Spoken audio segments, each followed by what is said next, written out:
Baik, Bapak Wakil DPR RI dan Bapak-Bapak sekalian semuanya, kami perwakilan dari salah satu Himasal yang kebenaran boleh dikatakan tuan rumah, tapi tuan rumah yang sangat, ya bagaimana keadaan yang dilihat, bahwa pondok pesantren adalah pondok yang paling banyak jasa, kalau dia boleh tahu, itu di Indonesia ini. Sebelum kemerdekaan pesantren itu sudah ada.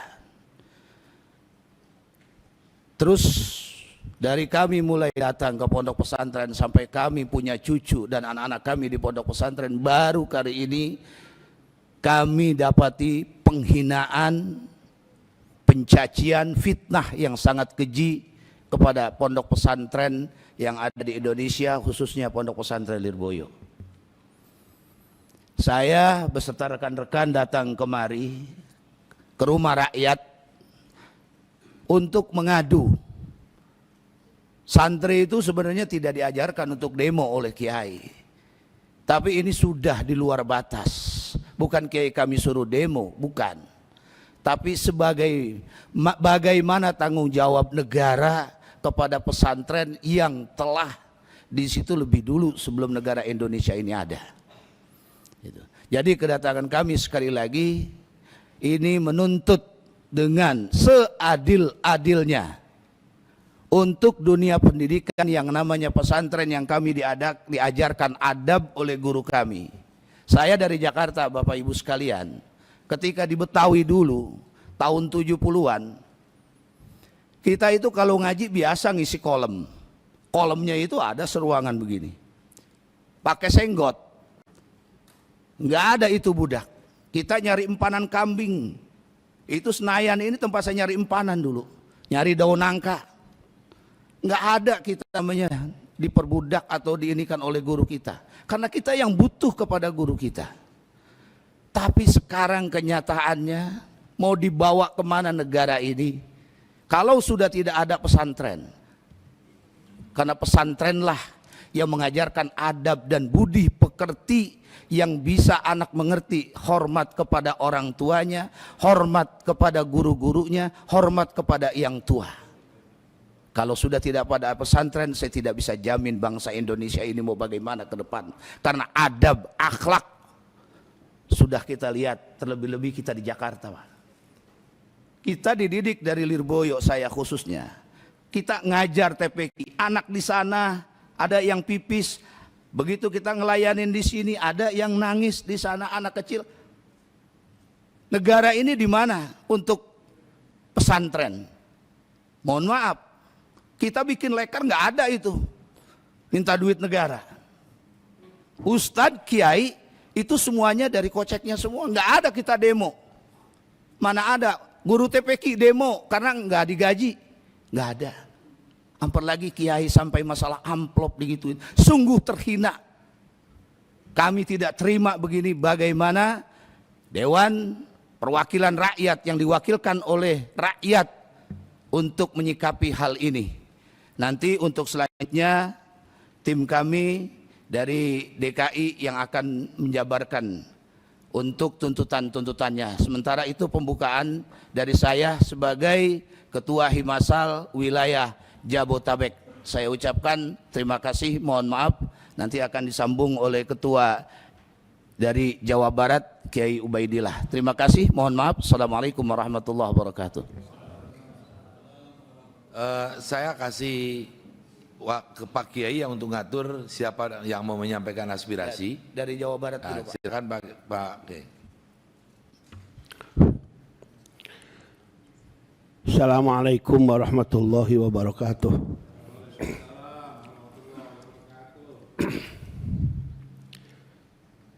Penyampaian sikap Himasal Himpunan Alumni Santri Lirboyo yang dilaksanakan pada hari Kamis tanggal 16 Oktober 2025 kepada yang terhormat Wakil Ketua DPR RI Dr. Haji Cucut Ahmad Syekh Rizal, Ketua Praksi Dr. Haji Jajul Fawaid, dan segenap anggota DPR RI. Alhamdulillah hadir di sini Bapak Haji Oleh Soleh Komisi 1 DPR RI, Dr. Kiai Haji Muhammad Imanul Haq, tetangga abdi di Majalengka, Pak Haji Lulu Andrian Irfan, Wakil Ketua Komisi 10 DPR RI, dan orang tua kami Habib Syarif Muhammad, Komisi 10 DPR RI. Pernyataan sikap pertama ada 3 poin, 3 sub yang menjadi tuntutan kami. Pernyataan sikap Himasal ini pertama, desakan terhadap Komisi Penyiaran atau KPI.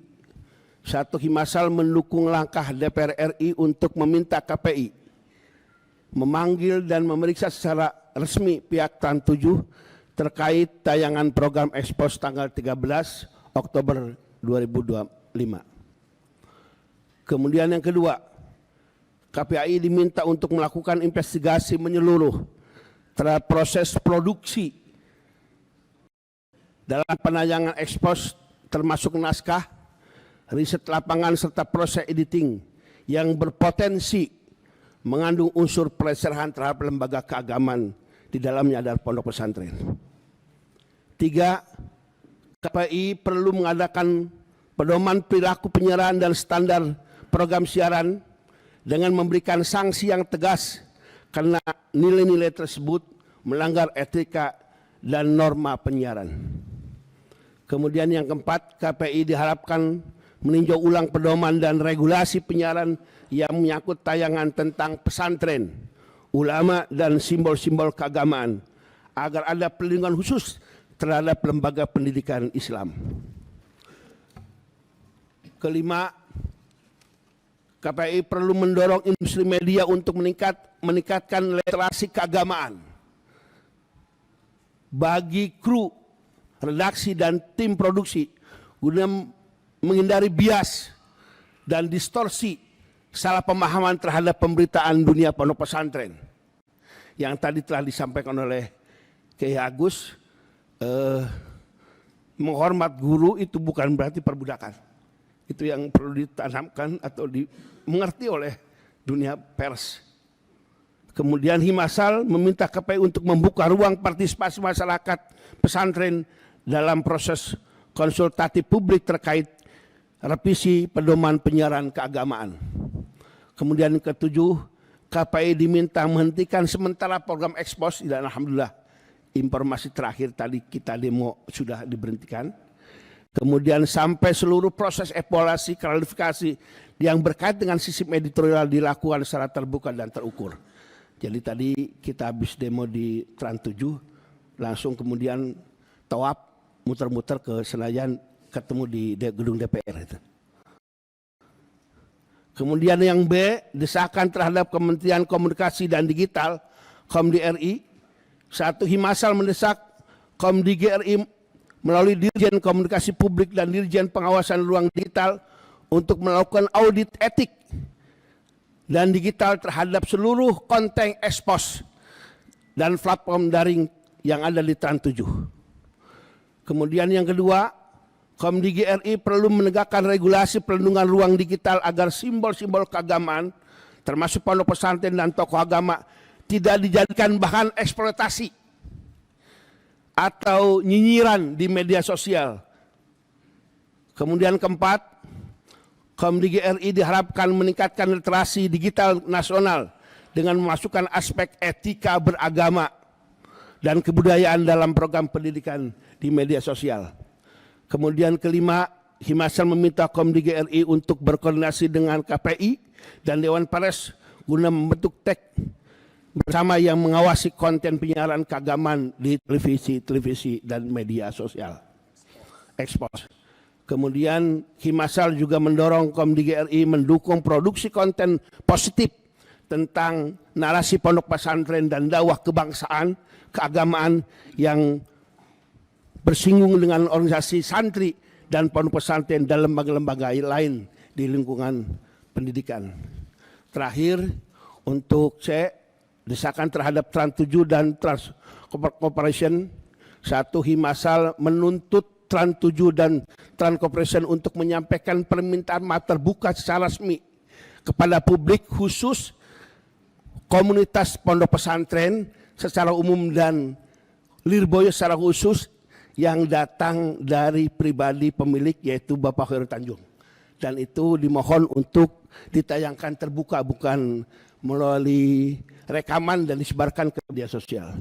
Sebab itu nanti mohon dengan hormat, informasi terakhir bahwa Pak Khairul Tanjung juga berkenan akan hadir ke Lirboyo. Mudah-mudahan ini bisa membuka dan bisa memberikan narasi baik kepada dunia pondok pesantren. Kedua, Trans 7 wajib menarik seluruh konten ekspos yang mengandung unsur pelecehan terhadap pesantren dari seluruh kanal digital termasuk YouTube, Instagram, dan platform streaming dan lain sebagainya. Kemudian ketika Himasal mendesak manajemen Trans 7 untuk melakukan evaluasi internal terhadap tim redaksi, produsen, dan penanggung jawab program guna memastikan tidak ada lagi pelanggaran etik di masa-masa yang akan datang. Kemudian keempat, Trans 7 perlu membuat pedoman internal penyiaran keagamaan dan budaya sebagai bentuk komitmen perusahaan dalam menjaga keberagaman dan keharmonisan lembaga keagamaan. Kemudian kelima, Himasal mengusulkan agar Trans 7 menggagas program dokumenter edukatif yang menampilkan nilai-nilai pesantren sebagai pusat modernisasi beragama. Maaf, ini mungkin kalau bahasa Kiai Maman konsep beragama yang wasatiyah, moderasi beragama, toleransi, dan pendidikan karakter bangsa bekerja sama dengan unsur-unsur pengurus atau pondok pesantren di Indonesia, termasuk di dalamnya adalah Himasal. Trans 7 diharapkan melibatkan perwakilan pesantren dan tokoh agama dalam proses perencanaan konten yang berkaitan dengan tema keagamaan agar terjadi keseimbangan informasi dan penghormatan terhadap nilai-nilai lokal atau wisdom. Kemudian yang terakhir, penutup, komitmen Himasal untuk menjaga moralitas dan ketertiban publik. Kemudian yang kedua, Himasal berkomitmen menumbuhkan jalur moral, edukatif, dan hukum yang santun. Himasal tidak akan terprovokasi oleh sentimen publik, tetapi tetap fokus memperjuangkan keadilan dan kehormatan lembaga pondok pesantren. Kemudian terakhir, pesantren adalah sumber pencerahan, penjaga moral bangsa, mengajak seluruh pihak, pemerintah, media, masyarakat untuk bersama-sama memulihkan marwah pesantren serta memperkuat literasi media keagamaan di Indonesia. Barangkali itulah tambahan dari Himasal Jawa Barat untuk menambahkan apa yang disampaikan oleh Kiai Agus. Terima kasih.